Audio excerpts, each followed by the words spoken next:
ने सबसे अधिक जो कार्य किया है वो कोविड-19 के इस दौर में किया है, ये बिल्कुल यथार्थ है, इसका मैं साक्षी हूँ। क्या है, मैं डेली आपकी वो फेसबुक भी देखता हूँ, व्हाट्सएप भी देखता हूँ, आपका ग्रुप भी देखता हूँ, तो उसमें उससे हमने भी प्रेरणा लेकर के हमने भी वाक़ई में जो 2, 4, 5 साल में काम नहीं किया होगा, वो हमने इस पीरियड में आपका अनुसरण करते हुए हमने किया है।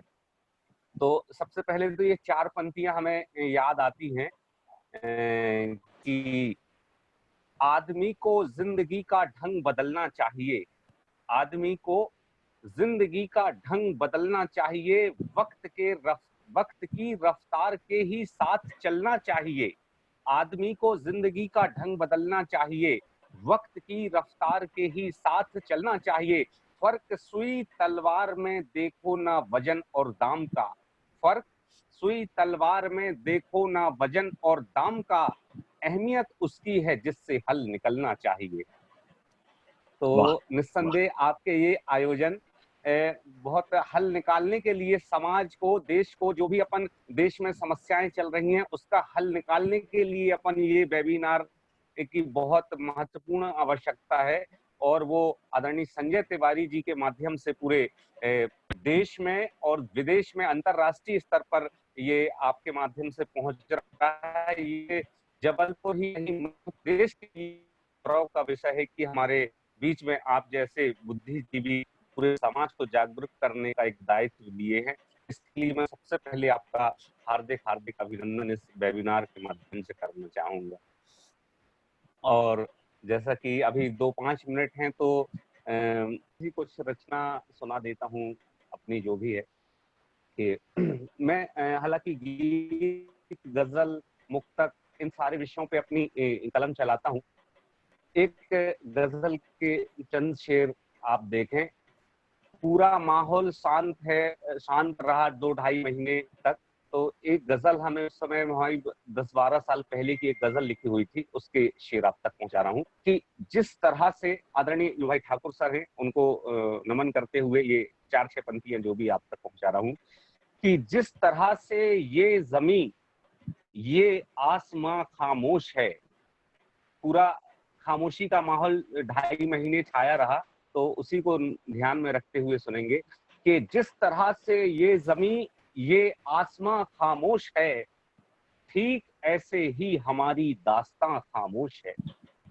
ठीक ऐसे ही हमारी दास्तां खामोश है और थी हमें कितनी शिकायत आपसे करनी मगर, थी हमें कितनी शिकायत आपसे करनी मगर, आप जब से रूबरू हैं ये जुबां खामोश है। आप जब से रूबरू हैं ये जुबां खामोश है और बुज़दिली इसको नहीं तो और क्या इसको कहें, बुज़दिली इसको नहीं तो और क्या इसको कहें, लुट गई अस्मत किसी की और जहां खामोश है, लुट गई अस्मत किसी की और जहां खामोश है।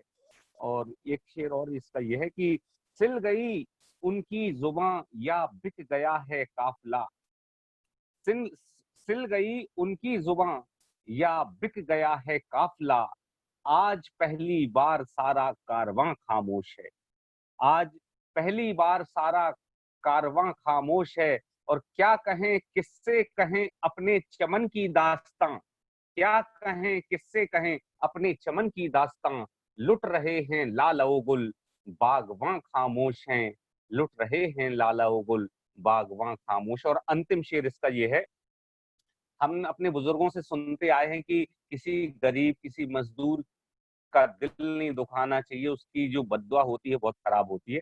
एक शेर को मैंने ढालने की इस विचार पे कोशिश की है कि आज पहली बार सारा कारवां खामोश है, इस कदर दी बद्दुआ, विशेष तौर पर ये शेर से सुनेंगे कि इस कदर दी बद्दुआ एक दिल जले मजदूर ने, इस कदर दी बद्दुआ एक दिल जले मजदूर ने, आज तक बस्ती का दीपक हर मकां खामोश है, आज तक बस्ती का दीपक हर मकां खामोश है।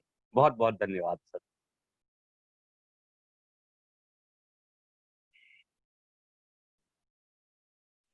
सभी अतिथिगण जुड़ चुके हैं हमारे बीच जी, में। जी। जी, अवनीश जी भाई साहब आ चुके हैं, ध्रुव दीक्षित जी भाई साहब आ चुके हैं, जी। ठाकुर सर आ चुके हैं। हमारे बीच में खम्परिया जी भी हैं, मुकेश खम्परिया जी, जी जिन्होंने कोविड पीरियड में बहुत काम किया है। मैं खम्परिया जी से अनुरोध करूंगा कि वो अपना वॉल्यूम अनम्यूट करें। खम्परिया सर,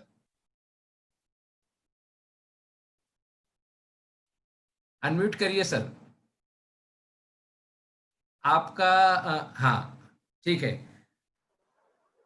खम्परिया जी, आप अपने विचार बताइए कि लगभग 3 महीने से मैं वॉच कर रहा था आपको कि कोविड पीरियड में रात को लगभग पौने 3 बजे 3 बजे आप जबलपुर में अपने ड्यूटी के लिए जाते थे। उसके बारे में कुछ जानकारी बताइए, आप क्या था, कैसा अनुभव रहा आपका? जी हाँ, कॉन्फ्रेंस में जुड़े सभी लोगों को नमस्कार। जी सबसे पहला तो ये कहना चाहूंगा कि जो कोरोना खम्परिया जी, 19 खम्परिया जी, पहले आप अपना परिचय दीजिए सर लोगों को। जी जी, एमपी पुलिस में इंस्पेक्टर के पद पर हूँ जी और अभी वर्तमान में ईओडब्ल्यू जबलपुर में पोस्टेड हूँ। जी कोरोना ये जो पीरियड था, स्टार्टिंग पीरियड था, उस पीरियड में मैंने जबलपुर में विभिन्न थाना क्षेत्रों में ड्यूटी की है। तो सबसे बड़ी चीज तो ये आई थी इस बार कि हमारा जो मुकाबला था वो एक अदृश्य कोरोना वायरस से था। जी अभी तक की हमने जितनी भी ड्यूटी की हैं वो सभी उसमें दुश्मन या जो अपराधी रहता है वेल नोन होता है, इसमें अदृश्य शक्ति थी। तो सबसे पहले तो, और इसके बारे में जैसी अलग अलग र्यूमर चल रही थी, लोगों को जानकारी भी नहीं थी। तो सबसे पहले तो हमें खुद इसके लिए तैयार होना पड़ा, हमें अपना ज्ञानवर्धन करना पड़ा। और जब हम अपने आप में संतुष्ट हो गए इस जानकारी से कि इसमें क्या क्या सुरक्षात्मक उपाय करने हैं, उसके बाद जरूरी था कि हम अपनी टीम को तैयार करें। तो जो कांस्टेबल, हेड कांस्टेबल और जो टीम थी उनको हमने तैयार किया। इसमें सबसे बड़ी चीज थी मानसिक शक्ति उनकी बढ़ाना। तो ये सब उनमें पैदा की। और निश्चित तौर पर कहना चाहूंगा कि पुलिस की जो ड्यूटीज होती हैं उसके नाते हम लोग बहुत जल्दी इसके लिए तैयार हो गए। जी और जो जब बड़े बड़े लोग, इवन मेडिकल प्रोफेशन से जुड़े लोग भी यहाँ वहाँ डरते छिपते की स्थिति में थे शुरुआती दौर में, पेशेंट को अटेंडिंग करते थे, दूर भागते थे, उस स्थिति में भी हम लोगों ने फील्ड में जाके, और बल्कि कहें कि कोर एरिया में जाके, जी जो कंटेनमेंट क्षेत्र बनाए थे उसमें भी जाके काफी साहस और बल्कि कहें कि दुस्साहस के साथ काम किया। शुरुआती दौर में हम लोगों ने सब्जी मार्केट, जहां आम आदमी और खासकर ग्रामीण तबके का बगैर पढ़ा लिखा श्रमिक वर्ग अधिक जाता है, सब्जी विक्रेता लोग, वहां पर अनाउंसमेंट वगैरह के माध्यम से लोगों को व्यक्तिगत मैन टू मैन समझाइश देकर उन्हें जागरूक किया। और हम इसमें काफी हद तक सफल रहे कि बीमारी का प्रसार नहीं हो पाया। और जबलपुर में स्थिति बड़े शहरों की अपेक्षा काफी अच्छी है। जी तो ये रहा हमारा अनुभव और इसमें हम काफी सफल रहे हैं। इस बात की हमें खुशी है कि हम लोगों को जो दायित्व सौंपा गया था उसके निर्वहन में हम लोग 100% तो नहीं, लेकिन लगभग लगभग पूर्णता की ओर रहे। जी जी हमारे बीच फॉर्मर पीएससी चेयरमैन विपिन व्यवहार जी भी जुड़ गए हैं। मैं उनसे अनुरोध करूंगा कि भाई साहब वो अपने बारे में परिचय दें और सोशल सिक्योरिटी के बारे में आप क्या सोचते हैं, कुछ मार्गदर्शन हम लोग को प्रदान करें। व्यवहार सर, आप पहले म्यूट कर लीजिए, अनम्यूट कर लीजिए। संजय भैया नमस्कार, आपके साथ में दूसरी बार जोड़ रहा हूँ मैं। जी जी जी मैं डॉक्टर विपिन बिहारी व्यवहार, कृषि विश्वविद्यालय में प्राध्यापक था, कृषि अर्थशास्त्र और MBA एग्री बिजनेस का। इसके बाद मैं मध्य प्रदेश लोक सेवा आयोग में गया, वहाँ सदस्य रहा, बाद में अध्यक्ष से रिटायर हुआ, बाद में वीआरएस लेकर तो बस समाज सेवा में लगा हूं, कुछ लिखता पढ़ता हूँ आप लोगों के साथ। मैं कृषि के विद्यार्थी रहा हूँ, इसलिए हमेशा कृषि की चिंता करता हूँ और उन्हीं के बारे में सोचता हूँ, विचार करता हूँ।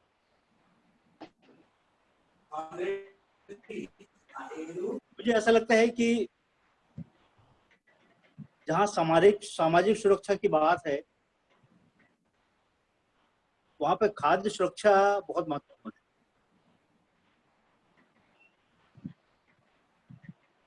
खेत में अनाज होगा, किसान का अनाज होगा, बाजार में अनाज होगा, हमारा पेट भरेगा, समाज में खुशहाली होगी। इसलिए इस कोविड-19 ने कहीं न कहीं किसानों को परेशान जरूर किया है। 23 मार्च से लॉकडाउन शुरू हुआ और वही एक ऐसा समय था जबकि किसानों की फसलें खेतों में खड़ी थी क्या, बल्कि खासकर चना, मटर, मसूर की फसलें तो उखड़ने और कटने के लिए तैयार थी। लॉकडाउन के समय में मजदूर नहीं मिल रहे थे और ये वो फसलें हैं कि यदि टाइम पे खड़ी नहीं होंगी तो वो दाना चटक जाएगा, दाना खेत में बिखर जाएगा, फिर उसको उठाया नहीं जा सकता।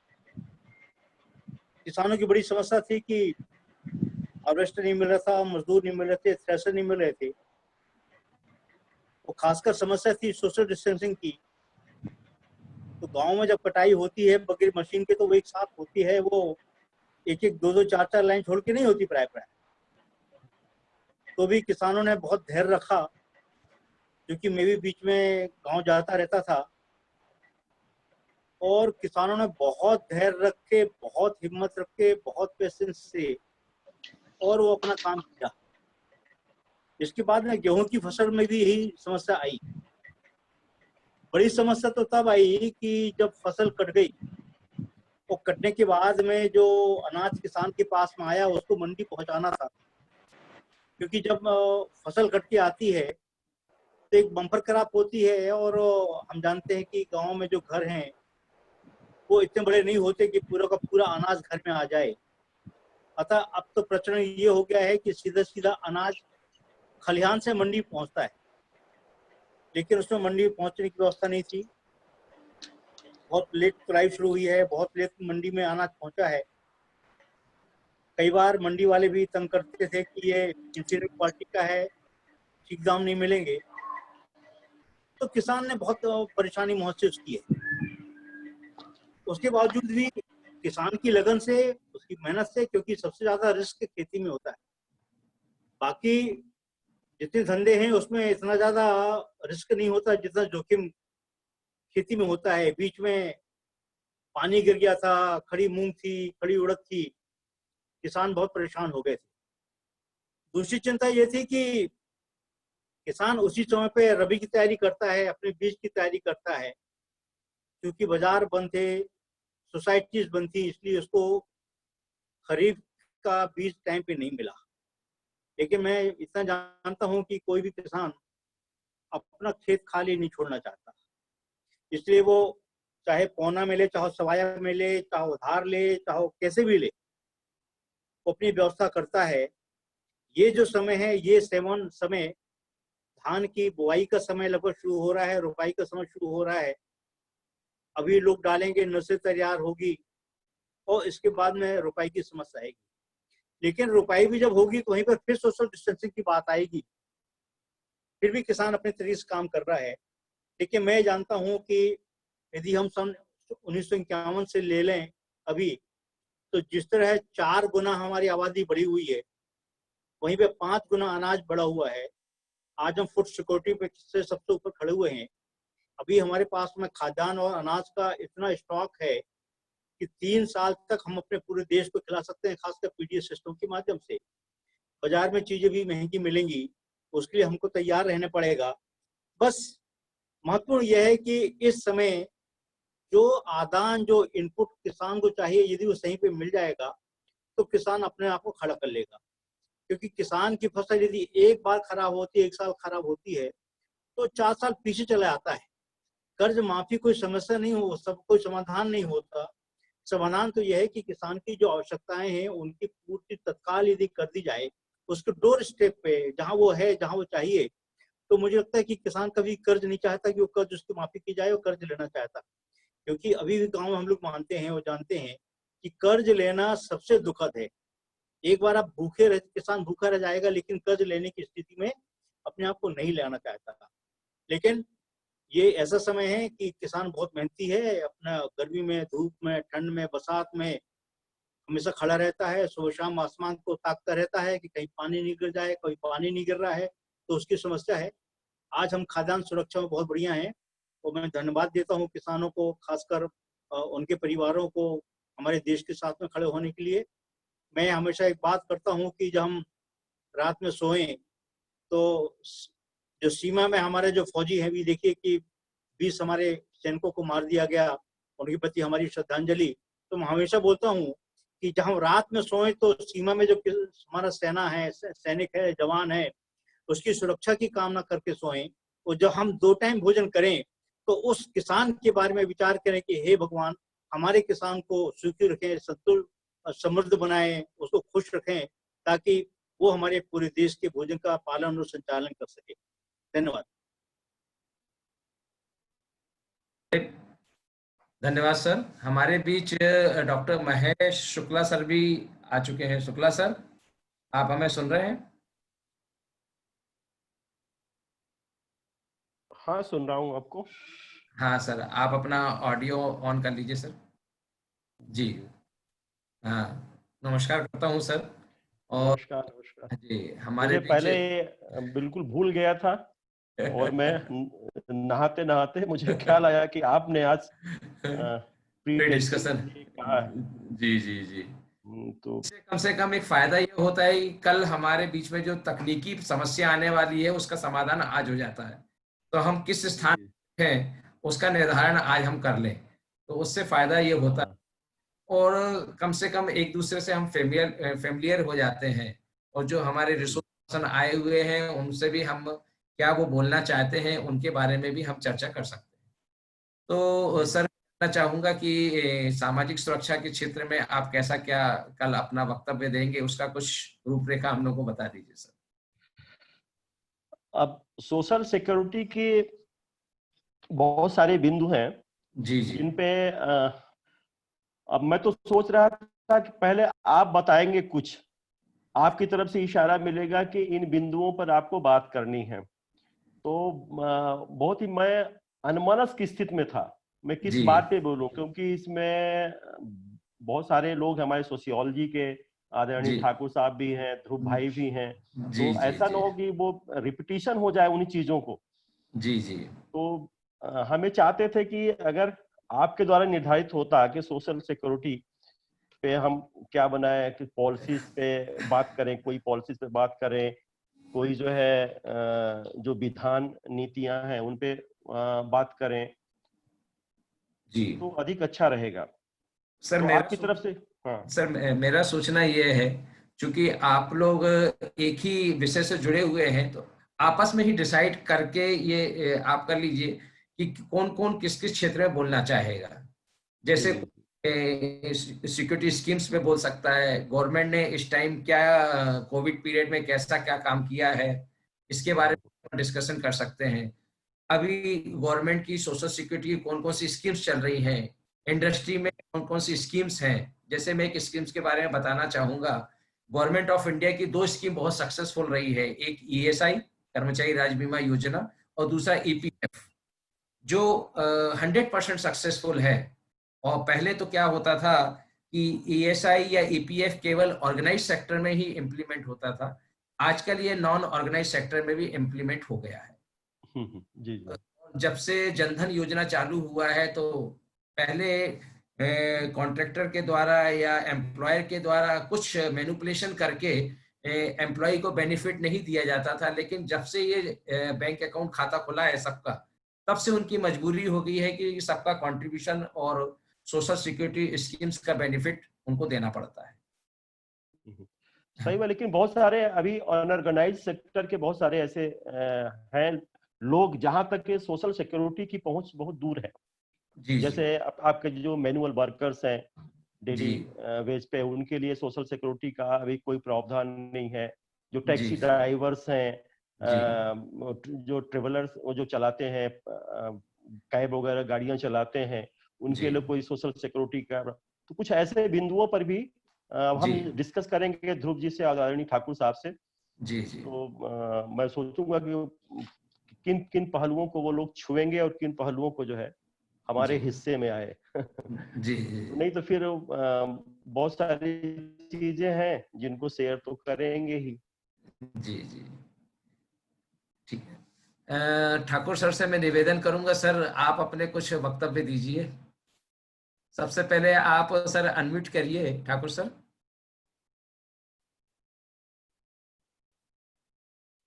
अनम्यूट कर लीजिए सर।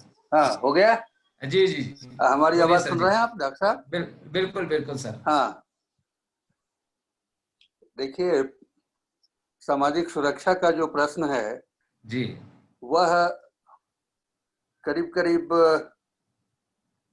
37 वर्ष पूर्व इस शब्द को हम वास्तविक धरातल पर एक निश्चित अर्थ के साथ पाते हैं। 1933 में यह शब्द आया था सामाजिक सुरक्षा का, और अब्राहम एप्सिटो ने इस शब्द को प्रस्तुत किया था। और उसके बाद बहुत अधिक इस पर विचार हुआ, और सामाजिक सुरक्षा को एक ऐसी सुरक्षा के रूप में मैं मानता हूं जो एक समाज में समुचित साधनों द्वारा अपने नागरिकों को उन अज्ञात आपदाओं, अभी कोविड के संदर्भ में मैं इसी अवधारणा को सामाजिक सुरक्षा के लिए सबसे उपयुक्त मानता हूं कि एक समाज समुचित साधनों द्वारा अपने नागरिकों को उन अज्ञात आपदाओं तथा आकस्मिक संकटों के लिए प्रदान करता है जिसकी आशंका सदैव विद्यमान रहती है। ऐसे सुरक्षा को हम सामाजिक सुरक्षा कहते हैं। यह मैं मानता हूं, खास करके इस कोविड-19 के संदर्भ में। जी, फिर उसके बाद जिस तरीके से वर्तमान संदर्भ में मैं देखता हूं, मैं कामगारों को लेकर अपनी बात थोड़ी करूंगा अपने वक्तव्य के अंतर्गत, क्योंकि सामाजिक सुरक्षा शब्द का प्रारंभ जो वास्तविक रूप में हुआ वह अपने कामगारों के संदर्भ में हुआ है, सैद्धांतिक और अवधारणात्मक धरातल पर। बाद में यह सामाजिक सुरक्षा शब्द का, जिसको हम कहते हैं एक्सपेंशन, दूसरे संदर्भों में भी किया जाने लगा, सामान्य अर्थ में भी किया जाने लगा। लेकिन सामाजिक सुरक्षा का जो वास्तविक सैद्धांतिक और अवधारणात्मक योजना है, उसके अंतर्गत सामाजिक सुरक्षा का प्रत्यक्ष संबंध कामगारों के साथ जोड़ा गया। और वर्तमान संदर्भ में निश्चित रूप से जो नगरीकरण, औद्योगिकरण और नवीन केंद्रों का, औद्योगिक केंद्रों का निर्माण हुआ और ऐसे कई अवसर आए जिसमें कि नवीन परियोजनाओं ने लोगों को आकर्षित किया, जिसके कारण देशांतरण हुआ। और उसके बाद जो परिस्थितियां पैदा हुई उसमें दो संदर्भ निरूपित होता है। एक नगर या नवीन परिस्थितियों का संदर्भ जिसमें कि लोग देशांतरित होकर आए, और एक वह संदर्भ जहां से वो देशांतरित होकर आए। और ऐसी स्थिति में अगर हम देखें कि बहुत सारे ऐसे साहित्य हमारे सामने मिलते हैं, और खास करके यह समस्या शुरू हुई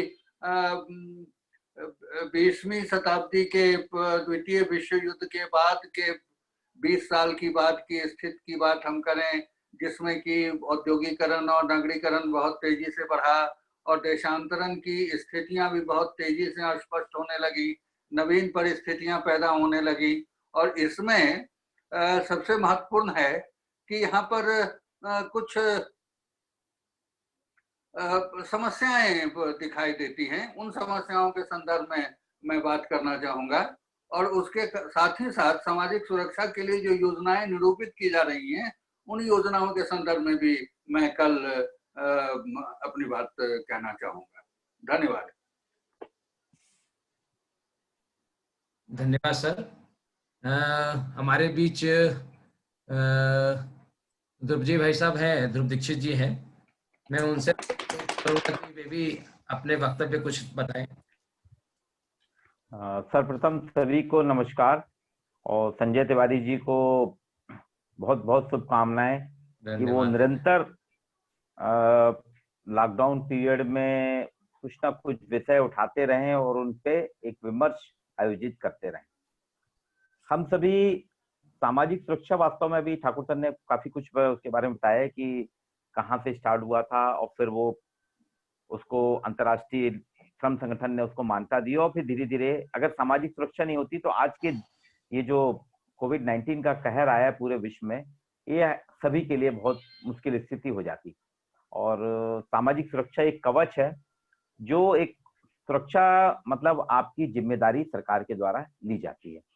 ये वास्तव में औद्योगिकरण जो हुआ था उसका बाई प्रोडक्ट ही कहा जाएगा कि औद्योगिकरण के बाद पूंजीवाद और सामाजिक सुरक्षा ये सारी चीजें आती गई और धीरे धीरे इसमें सरकार के लिए एक बंदिश लगने लगी। सरकार की जिम्मेदारी होती गई कि वो अपने नागरिकों का देखभाल करेगी।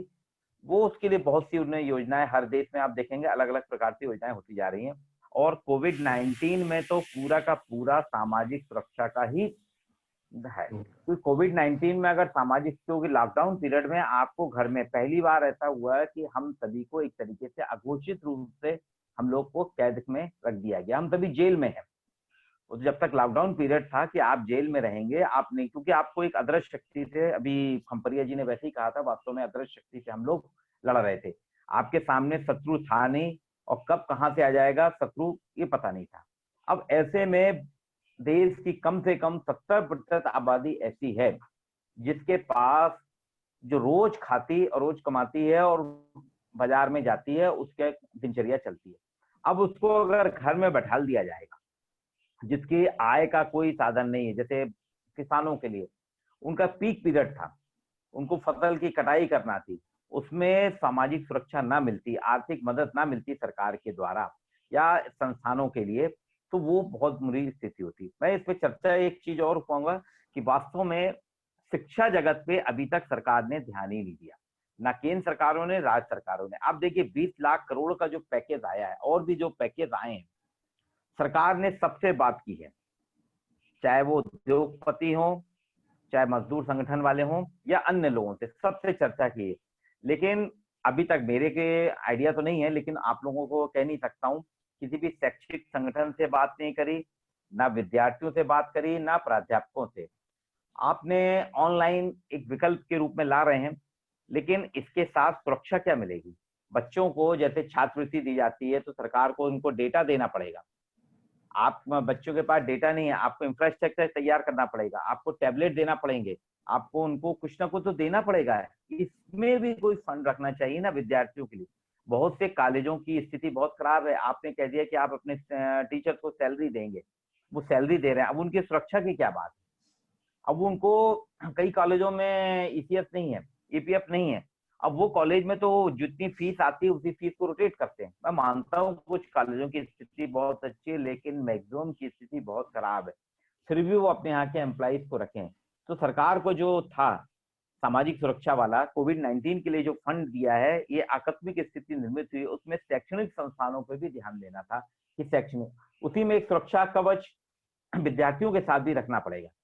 आप देख रहे हैं कि अभी सबसे ज्यादा अगर टेंशन में, तनाव में है तो हमारा यूथ है। जितना भी टीनेजर हैं सबसे ज्यादा तनाव है, क्योंकि टीनेजर कभी घर में बैठता नहीं है, वो मित्रों के साथ घूमता है, मस्ती करता है। अभी उसको आपने बैठाल के रख दिया है, उसके ऊपर टेंशन है कि परीक्षा होगी या जनरल प्रमोशन होगा कि नहीं होगी। जैसे 12वीं की परीक्षाएं हो रही हैं, कई जगह ली जा रही हैं, सीबीएसई भी इस कराने की स्थिति में नहीं, क्योंकि सीबीएसई के अधिकतर सेंटर, चाहे वो दिल्ली हो, मुंबई हो, थाने, अहमदाबाद, चेन्नई, कोलकाता, यहाँ कोरोना का इन्फेक्ट जो है प्रभाव सबसे ज्यादा है। तो सीबीएसई तो भी परीक्षा कराने वाली नहीं है, वो तो उसको बहुत लंबा समय लेगा। अब आप सोचिए, जब तक सीबीएसई की परीक्षा नहीं होगी, आपके एडमिशन कैसे होंगे? फर्स्ट ईयर में एडमिशन नहीं होंगे। दूसरी चीज, फाइनल ईयर के सारे एग्जाम रुके हुए हैं, उनका रिजल्ट नहीं आ रहा, ना तो सरकार तय कर पा रही है। तो अब आप सोचिए कि एलएलबी फर्स्ट ईयर में एडमिशन नहीं हो पाएगा, एमबीए में एडमिशन नहीं हो पाएगा, बीएड में एडमिशन नहीं हो पाएगा और पीजी में एडमिशन नहीं होगा। तो ये एक बड़ा संकट है। तो विद्यार्थियों के लिए यहाँ पे सामाजिक सुरक्षा को इस संदर्भ में भी सरकार को सोचना चाहिए। हो सकता है मैंने ठाकुर सर के मन में बात होगी और वो कल निसंदेह इस पर चर्चा करेंगे, क्योंकि शिक्षा जगत में जितनी जानकारी हमको है उसका वो 10 गुना गुरुजी के पास है। उन्होंने चर्चा नहीं करी, उन्होंने खाली एक इतिहास की बात करी सामाजिक सुरक्षा के लिए। मैं जानता हूँ वो शिक्षा जगत की बात अवश्य करेंगे। बीच में एक सेमिनार में, एक वेबिनार में उन्होंने इस पे चर्चा की थी, शैक्षणिक बदलाव पे बात हुई थी, तब उन्होंने बात रखी थी, वाइस चांसलर वगैरह थे, तब ठाकुर सर ने ये वक्तव्य रखा। इसलिए मैं समझ रहा हूँ कि वो रखेंगे और इसी पे हम लोग कल चर्चा करेंगे। और ये एक बहुत अच्छा प्रयास है कि सामाजिक सुरक्षा के बारे में आपने सोचने का प्रयास किया है, क्योंकि ये सामाजिक सुरक्षा ही कोविड-19 से लोगों को बचा पा रही है। धन्यवाद फिर संजय जी, फिर कल आपसे मुलाकात होगी, फिर हम सभी के विद्वानों के विचार सुनेंगे। अब हमारे बीच में राष्ट्रीय महामंत्री श्री अवनीश जी भटनागर जी भी हैं। मैं भाई साहब से अनुरोध करता हूं कि वे अपना वीडियो ऑन करें। भाई साहब, आप सुन रहे हैं हम लोगों को?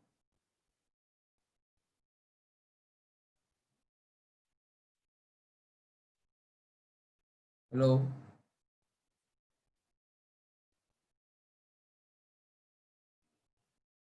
हेलो भाई साहब, आप सुनाई? जी हाँ संजय जी, जी मैं जी मैं अभी इससे मुक्त हो जाऊं, मुझे एक और भी जरूरी काम पर बैठना है। जी जी जी, कोई बात नहीं सर, आप आ जाइए। धन्यवाद जी। धन्यवाद धन्यवाद, थैंक यू। मुझे लगता है भाई साहब के उसमें कुछ तकनीकी प्रॉब्लम आ गई है।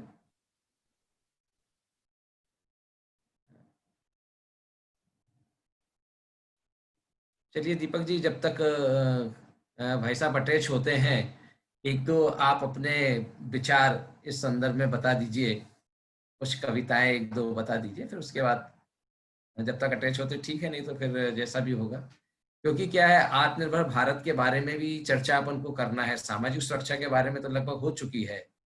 आत्मनिर्भर भारत जो सरकार की कंसेप्ट है, उनका केवल एक ही उद्देश्य है, किसी भी तरह हमारे जो समाज के व्यक्ति हैं वो भूखा ना रहे और उसको किसी भी प्रकार की बाहरी तकनीकी या बाहरी आवश्यकताओं की जरूरत ना पड़े। जी तो मैं चाहता हूं कि कुछ दो चार वक्तव्य आप बोलें। अवनीश जी, भाई साहब, आप सुन रहे हैं हम लोगों को? लिंक तो है भाई साहब, अनम्यूट कीजिए। हेलो जी भाई साहब, चलिए जब तक लिंक जुड़ता है तब तक आप कुछ बोलिए। जी, धन्यवाद भाई साहब।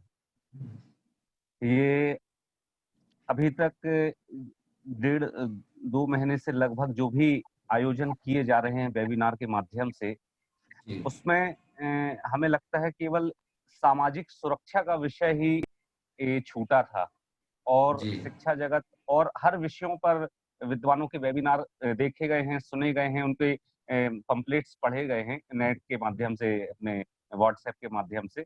लेकिन ये एक बहुत अच्छा जो सामाजिक सुरक्षा के लिए जो हमारी सरकार की जिसमें जिम्मेदारी होती है कि हम आम जनमानस की सुरक्षा के विषय में क्या अपना दृष्टिकोण रखते हैं, तो ये विषय आपका बड़ा अच्छा है।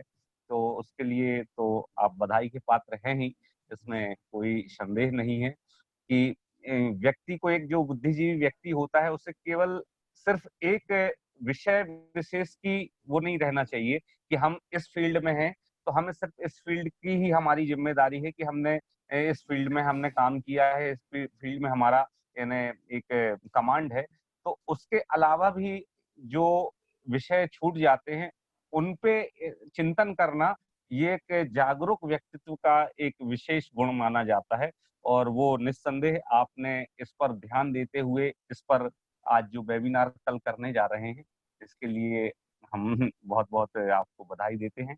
और अभी जैसा कि हमने सुना कि जो भी हमारे ठाकुर सर हैं और अभी 2-3 भाई साहब जो भी अपने वक्तव्य दिए, निस्संदेह कल का जो आयोजन आपका होने वाला है, वो समाज के लिए एक दिशा दर्शक के रूप में जो भी इसको अटेंड करेंगे, तो वो बहुत महत्वपूर्ण आयोजन होगा। ऐसे हम कल के आयोजन के लिए मंगल कामना आपके इस वेबिनार के लिए करने जा रहे हैं। और कविता और गीत गजल की बात है तो अभी तो हम केवल जैसे ही आपका 5 मिनट पहले 10 मिनट पहले फोन आया और हम बिल्कुल बिना किसी तैयारी के आके हम इसमें शामिल हो गए हैं कि बिल्कुल हमने कुछ देखा भी नहीं कि क्या बोलना है समाज के विषय में। हालांकि जरूरी है जागरूक होना, जैसा कि एक से वही पंक्तियां हैं कि अब हमें केवल कल्पनाओं में नहीं जीना है, स्वप्न में नहीं जीना है, यथार्थ में जीना है। तो एक जो 4 पंक्तियां हैं, कल उसका हम बढ़िया उसका वो करेंगे, उल्लेख भी करेंगे।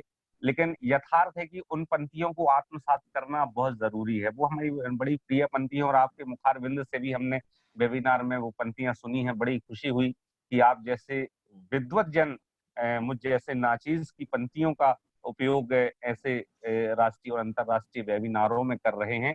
ये माँ सरस्वती के ऊपर की जो हम पर कृपा है, उसका सही जो लाभ है आप समाज तक पहुंचा रहे हैं, वो आप पहुंचा रहे हैं। तो ये 4 पंक्तियां पुनः आज मैं उसको उल्लेखित करता हूं कि बंद नहीं अब खुली आंख का सपना बहुत जरूरी है। बंद नहीं अब खुली आंख का सपना बहुत जरूरी है।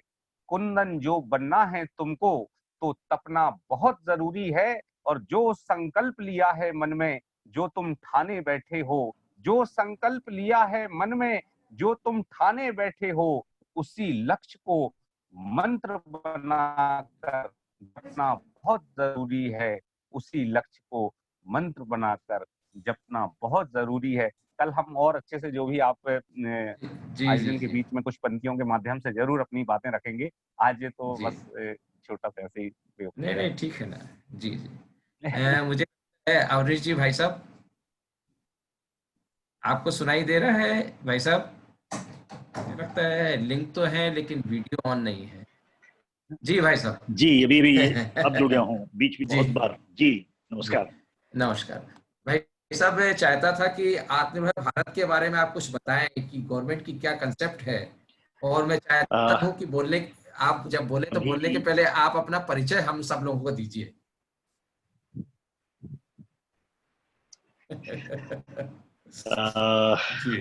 आपको तो परिचय की बहुत आवश्यकता नहीं है।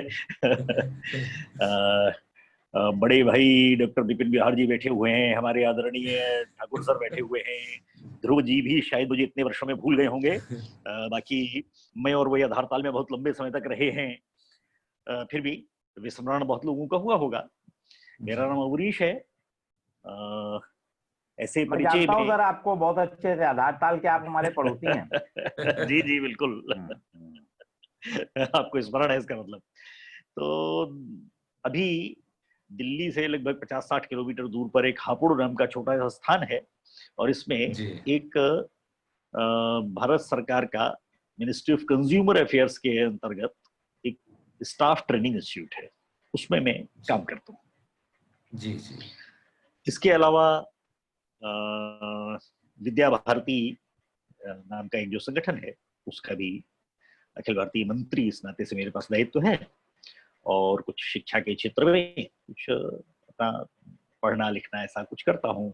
आप जैसे विद्वानों के बीच बीच में कुछ बातें सुनता हूँ तो थोड़ा अपनी ज्ञान वृद्धि करता हूँ। कुल मिलाकर कल के बारे में मेरी कल्पना इतनी ही है कि आत्मनिर्भर भारत सोशल सिक्योरिटी स्कीम्स पर हम सब लोग विचार करने वाले हैं।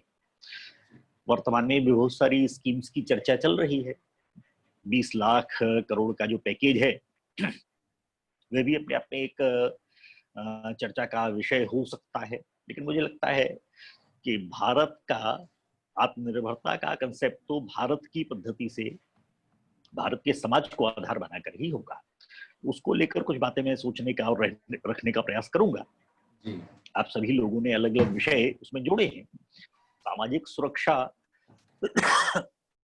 यह जो संकल्पना है यह ऐसा कहें तो मूलतः भारतीय संकल्पना ये है, क्योंकि समाज में जो परिवार नाम की इकाई है उसमें सारा कुछ पारिवारिक आना बाना समाज का इतना प्रगाढ़ होता था कि उसमें सरकार के हस्तक्षेप की बहुत आवश्यकता नहीं पड़ती थी। आज समय परिवर्तन हुआ है और एक समय की आवश्यकता है, इस कारण से सामाजिक सुरक्षा योजनाएं सरकार को लानी पड़ती है। राज्य सरकारें करती हैं, केंद्र सरकारें करती हैं, और पिछले अनेक वर्षों से, अभी ठाकुर सर बता रहे थे उसका इतिहास कि 1933 से ये शब्द प्रयोग में आया, और ऐसा मान सकते हैं कि इतने वर्षों में हम विभिन्न से सामाजिक सुरक्षा योजनाओं के इतने अभ्यस्त हो गए, निर्भरता का विचार कितना हम प्रभावी बना सकते हैं। सरकार सहायता दे सकती है, अंग्रेजी में शब्द हैंड होल्डिंग वह कर सकती है, लेकिन अंततः हैंड होल्डिंग का भी अर्थ सामान्य अर्थों में ऐसा होता है कि बच्चा चलना शुरू करता है तो उसको माता पिता या घर के बड़े बुजुर्ग उंगली पकड़कर, हाथ पकड़कर चलाना शुरू करते हैं। लेकिन ऐसा तो नहीं है कोई भी 20 वर्ष का हो जाए और उसके बाद भी उसे उंगली पकड़कर चलने की आवश्यकता पड़े। तो एक प्रकार से हमारी जो यह 73 वर्ष की स्वतंत्रता है, इसके बाद ये आत्मनिर्भरता का हमारा अपना वह चरण आ जाना चाहिए था या अब आ जाने चाहिए। कोविड उसका एक बीच में अपवाद हो सकता है, परंतु सब मिलाकर आत्मनिर्भर भारत बने, इसके लिए समाज की भूमिका क्या होनी चाहिए, इसको लेकर कुछ बातें मैं विचार कर रहा हूं, और कल मुझे लगता है कि जो आप समय देंगे उसमें मैं अपनी बात रखने का प्रयास करूंगा। मैं समाज शास्त्र का विद्यार्थी नहीं रहा, मैं तो संजय जानते हैं मैं कॉमर्स का विद्यार्थी रहा हूँ, अर्थशास्त्र का विद्यार्थी रहा हूँ, लेकिन अब संजय जी और बड़े भाई हमारे विपिन जी व्यवहार बैठे हुए हैं, उनके सामने में कॉमर्स और अर्थशास्त्र के बारे में क्या बोलूंगा वो मुझको भी सोच सोच के थोड़ा भय लग रहा है। तो इसलिए सब मिलाकर समाज, उसका अर्थ से संबंध, उसका सामाजिक विकास से संबंध और देश की आत्मनिर्भरता से संबंध कैसे स्थापित होता है, ये थोड़ा विचार करने का कुछ प्रयास आपके सामने रखने का करूंगा। इतना मेरे विचार में आता है। धन्यवाद भाई साहब, आपने अपने विचार रखे हमारे सामने, और अभी मैंने ब्रोशर भी कल के बारे में पूरी जानकारी ब्रोशर के थ्रू अपना जो ग्रुप है उसमें मैंने डाल दिया है, और उम्मीद करता हूं कि हमारा programme within time complete होगा। और चूंकि हमारा ये प्री डिस्कशन था, इसका उद्देश्य केवल एक ही होता है कि कम से कम हम अपने जो भी साथी हैं उनसे फेमिलियर हो जाएं, जो बोलना चाहते हैं वो रिपीटेशन ना हो, और उसमें बाकायदा जो टाइम दिया हुआ है उस टाइम के हिसाब से ही हम ये करेंगे। मैं दीपक जी से अनुरोध करूंगा कि इस प्री डिस्कशन को, दीपक जी आप सुन रहे हैं? जी भाई साहब सुन रहे हैं। हाँ, तो इसको अपन यहीं पर अब वाइंड अप करेंगे, तो आखिरी में आप अपने वो करिए। जी जी जी, अब यहाँ पे समापन होना है ना भाई साहब? जी जी बिल्कुल समापन होना है। हाँ। आप सभी लोग आज के इस आयोजन में एक दिन पूर्व अपन ने जो छोटा सा प्रयास किया, कल किसी भी प्रकार की तकनीकी समस्या का सामना हमें ना करना पड़े, ये एक दूरदर्शिता होती है कि हम जो भी काम करें उसको पूरे मनोयोग से करें, और निस्संदेह इसमें आज हमने वो देखा भी कि कल यदि जो भी प्रॉब्लम होना है तो वो हम आज ही उसको सुधार लें। इसके लिए सर ने हम सभी को आज एकत्रित करके जोड़ा, और उसमें हम सभी के संक्षिप्त विचारों के माध्यम से अपनी अपनी बात रखने का अवसर दिया। निस्संदेह कल जो हमारा आयोजन होना है वो बहुत गरिमामय और बहुत अच्छे ढंग से होगा, जिससे सुनने के बाद हम सभी के विचार लोगों तक पहुंचेंगे और लोगों में जागरूकता का भाव आएगा। इसके लिए हम आप सभी आज जो इस अवसर पर एकत्रित हुए हैं, हम हृदय से आप सभी का अभिवादन करते हैं, स्वागत करते हैं, वंदन करते हैं। और कल पुनः हम अपने समय पर जुड़ करके इस वेबिनार को सफल बनाएंगे। बहुत बहुत धन्यवाद। धन्यवाद आप सभी का। ठीक है सर, हम लोग अब यहीं पर इसको वाइंड अप करते हैं। जी नमस्कार। नमस्कार। नमस्कार भाई। जी सभी को नमस्कार। जी जी जी जी ठीक। जी नमस्कार भाई। नागर सर जी ठीक है, कंपरिया सर जी। कल शाम जी 6 बजे फिर जी मिलेंगे। जी जी जी जी। हाँ जी।